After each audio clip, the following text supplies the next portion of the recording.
Dear students, Assalamu alaikum. You are listening to Matiullah Khatak.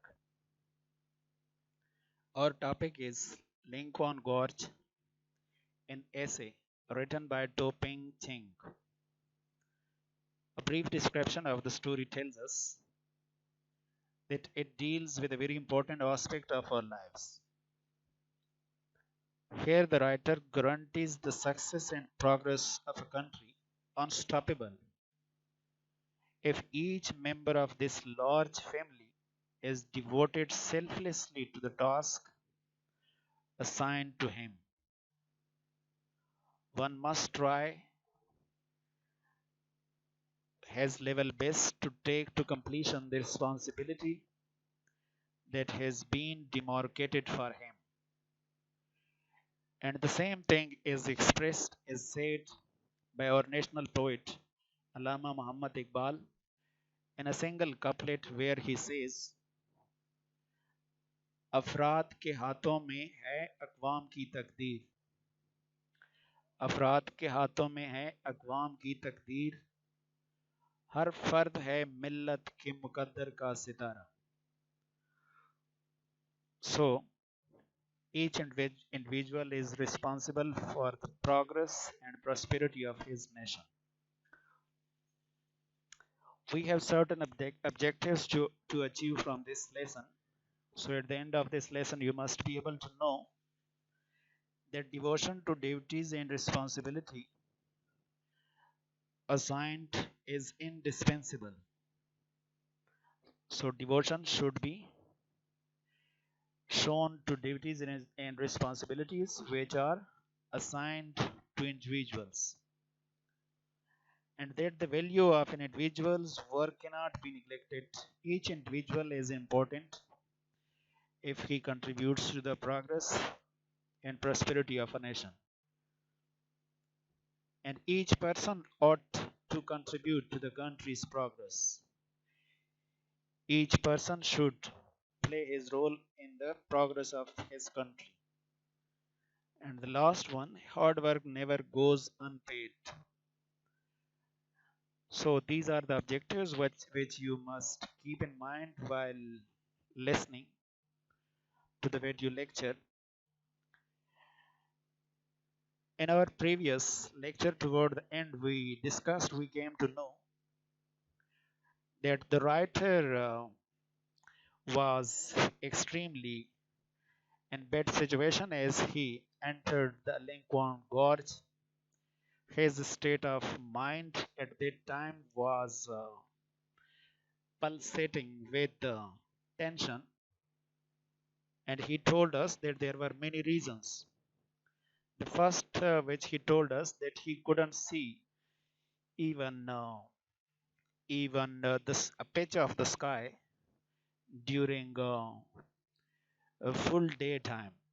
It was not possible for him to see a patch of the sky in broad daylight. Secondly, there was extreme darkness in that gorge. And thirdly, it was very cold. And fourthly, we can say there was extreme noise, the roar of the machinery, which made everything highly boring and unpleasant. So, because of all these situations, the writer said that his upset state of mind, his irritation, his upset state of mind increased as he entered that gorge.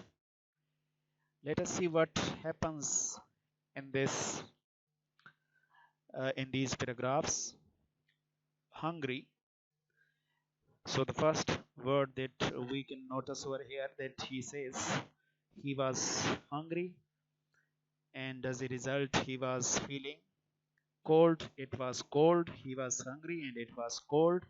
As a result, he tripped. I tripped and fell. So trapped means if your foot gets caught in something, and we call it tripped. I tripped and fell, and he fell down. and now he was scraping his hands.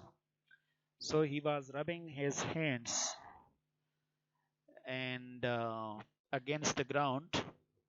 So this is the first sentence that we can notice over here. He was angry and it was very cold, and his foot caught in something and he fell down, and then he was rubbing his hands against the ground. Scraping means he was rubbing hardly his hands against the ground, against that hard ground, because it was a rock, and all this made him highly disappointed, and as a result he said, enough, this is enough, I cannot go further because of these hurdles all these hurdles which he lately faced. He said to himself, enough, it is enough for today. I would find some place under a cliff out of the wind. So it means the gale was also there, as you noticed, as you read in the previous lecture, that a very strong wind was blowing. So he thought it better to find out some place under a cliff. A cliff means a rock, a standing rock. To find some place under a standing rock in order to get out of the wind, in order to save himself from the strong wind that was blowing. And he wanted to take rest for a few hours. And then he says to himself, this is what he is thinking at that moment. He said to himself, if I reached the material depot tomorrow morning by 10 o'clock, so this is the point you keep in mind. What did he say to himself about the time to reach there? He said to himself, it would not be late for him to reach the depot, material depot. So he was the chief of the material depot. If he reaches that material depot by tomorrow, uh, by 10 o'clock in the morning, it would not be late for him. That still won't be too late. It would be an early hours, early time. It means it would not be considered as late. So what happens to him next? Stumbling around in the dark like this. So stumble means if your foot hit against something hard, you stumble and then you are likely to fall, you are possibly going to fall, or you are liable to fall when you stumble against something. So he was stumbling around in the dark. It was dark, he could not see anything, that's why he was stumbling around.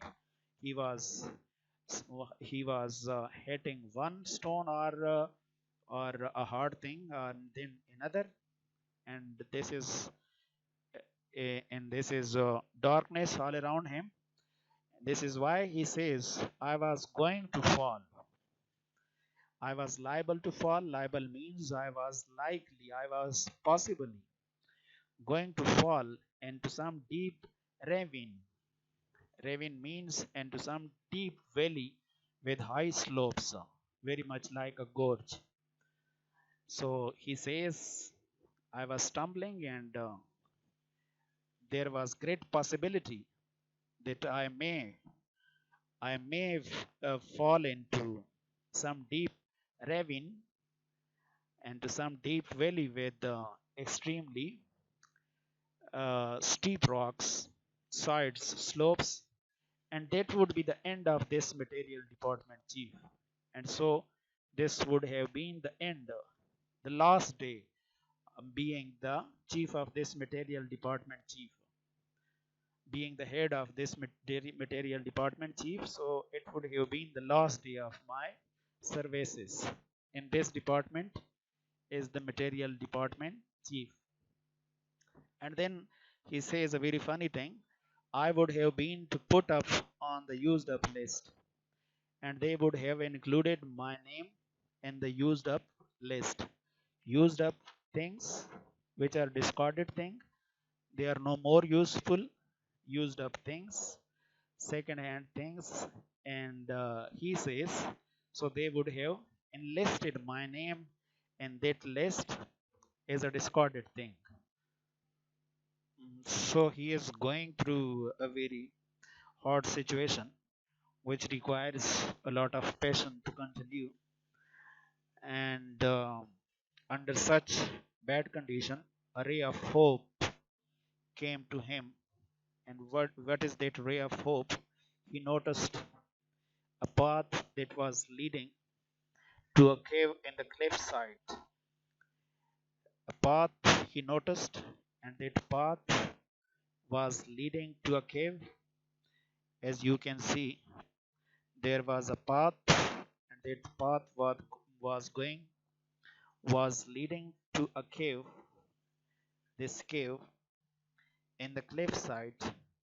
In the cliffside, this is the cliff, and and there was a way, a path that was leading to this cave. He noticed it, so it was a ray of hope for him. And he noticed a curtain was hanging in the entrance way, in the doorway, entrance way, where you enter a room, where you enter a hall, where you enter. So this is the entrance way. In this entrance way, he noticed a curtain that was hanging, and it clearly showed that the cave was undoubtedly, without any doubt, under the occupation of some workers. So he came to the conclusion that this curtain shows that this cave must be in occupation of the workers of this site. So he started grasping branches, grasping, holding strongly, tightly.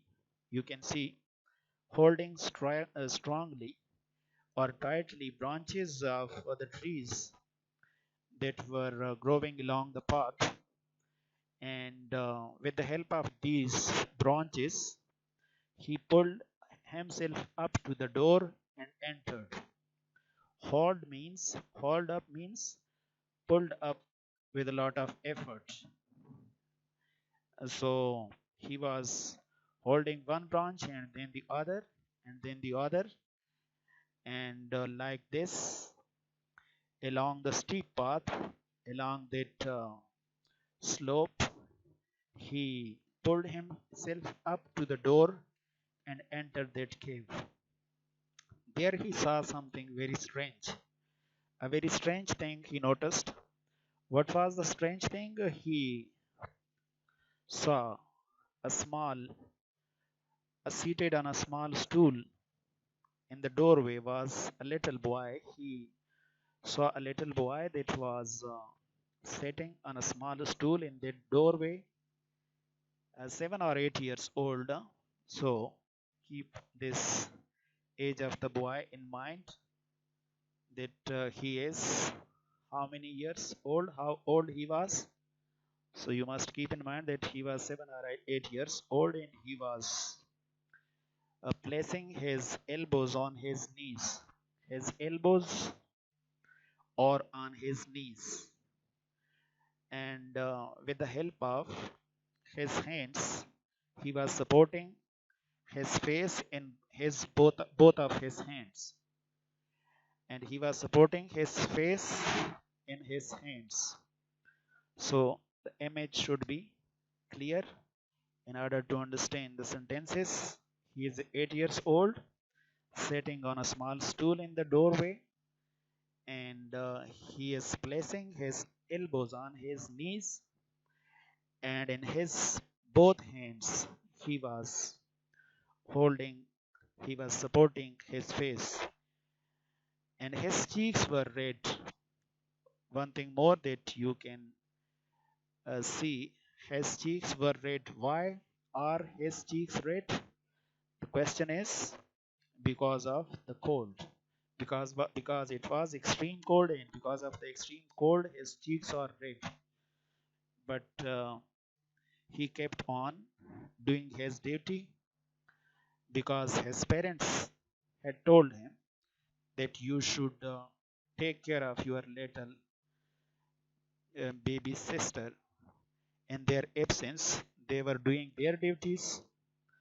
His mother was a police, was doing her job in police. She was directing the traffic, and his father was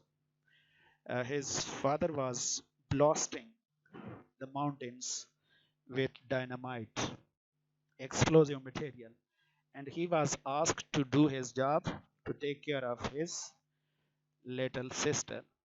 So he had been peering at the opposite cliffside. Peering means to look at something in a fixed manner. Peering means to look at something very closely, as if you cannot see it, and then you fix your attention toward that thing, which is called peering. So he was peering at the opposite cliffside, at the opposite cliff from this cave, through a rent in the curtain, because there was a torn place. Rent means a hole, a cut, a torn place in a cloth, a place which has got torn down in a cloth, and that hole is called rent. So he was looking at something in a very fixed manner through a rent in the curtain. There was a hole, there was a torn place in that cloth, and he was continuously looking through that cut. He glanced at me briefly as I came in, then went back to his observation. The writer says that he looked at me, but for a very short time. Glanced at means to look at something briefly. The little boy, looked at him for a very short time, but then went back to his observation. Observation means the thing he was looking at, the process that he was involved in. What was the process? That he was looking at the opposite cliffside continuously. Now the writer tells us about the cave. The writer says the cave was large, but it was quite warm. It was large, but it was warm. It had a stove and eating utensils. There was a stove and there was some utensils, uh, those cooking ware which are used for cooking and eating. Such ware is called utensils. So there was a stove and there were some cooking wares which are used for eating and cooking. On the wall above a bed, and he noticed that on the wall there was a bed, and above that bed on the wall was a colored New Year picture.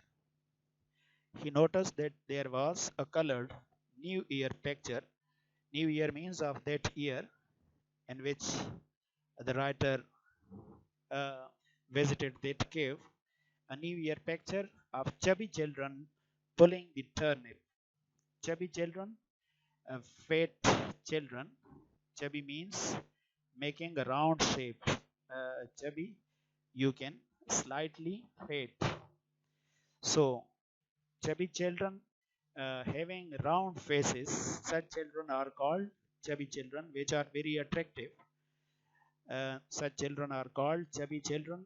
So, they were slightly fat with round faces, and they were doing what? They were plucking the turnip, which is a vegetable.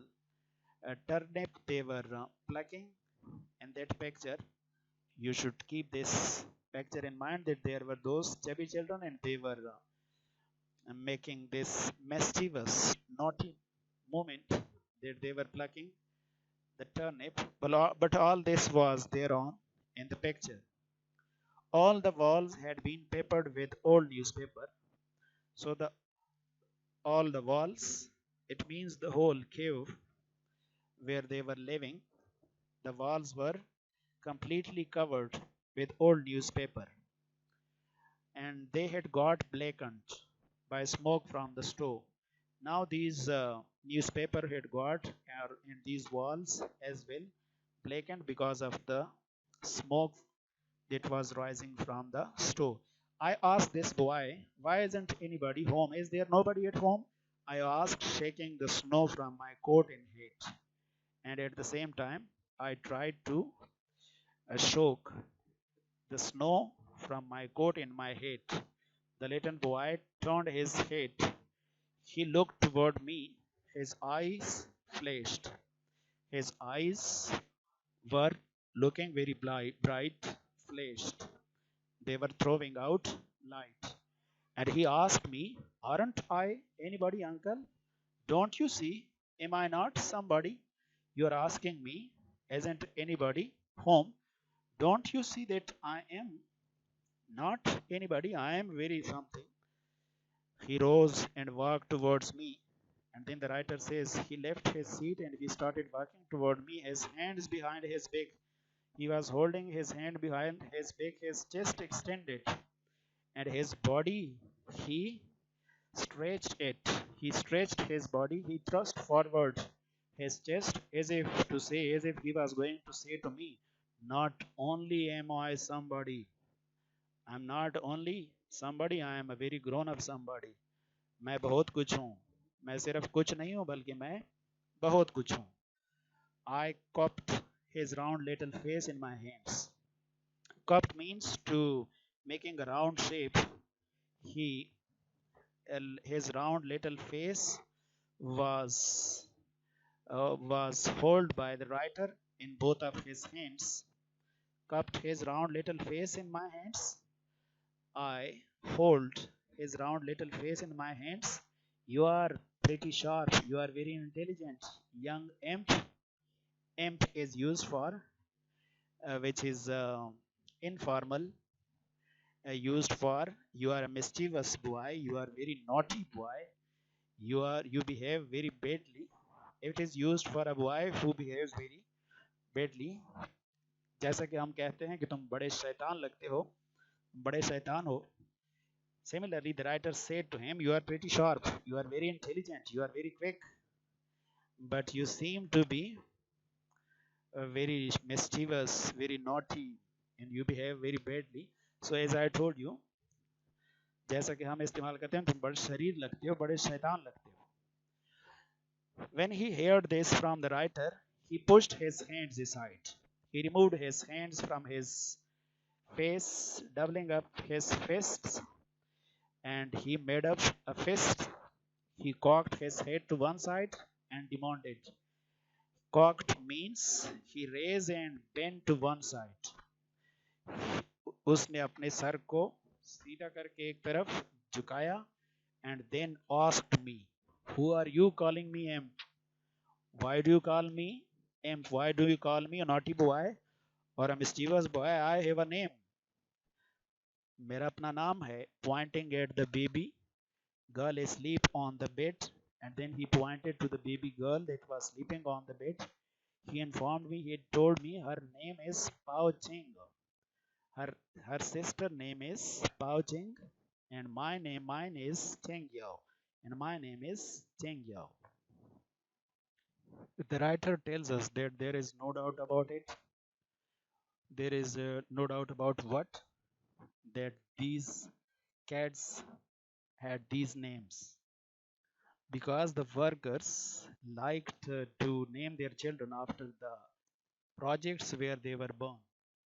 The workers like this to name their children after the project where they opened their eyes, where they got their birth. So Chengyo, he opened his eyes at the railway project between Chengto and Chongqing, also known as Yao. And his baby sister Pao Cheng, she, according to the writer, she likely had been born right here at the site of the future Pauki Chengto railway. this very project where they were working now. So this is what the writer tells us, that there was no doubt about it. These kids were like thousands of others I had met, born and raised on construction sites. They were born and raised on construction sites where construction was going on. The workers liked to name their children after the project where they were born. They liked to name their children at the name of the project where they opened their eyes. Chengyo probably had first seen this boy, Chengyo, had first seen the light of the day on the railway project between Chengdu and Changking. So he had seen the light of the day between these two places, also known as Yao. His baby sister, as I told you, had opened her eyes. She got born at the site of the future Pauki Chengto railway station. So this is the end of this lecture. Thank you very much.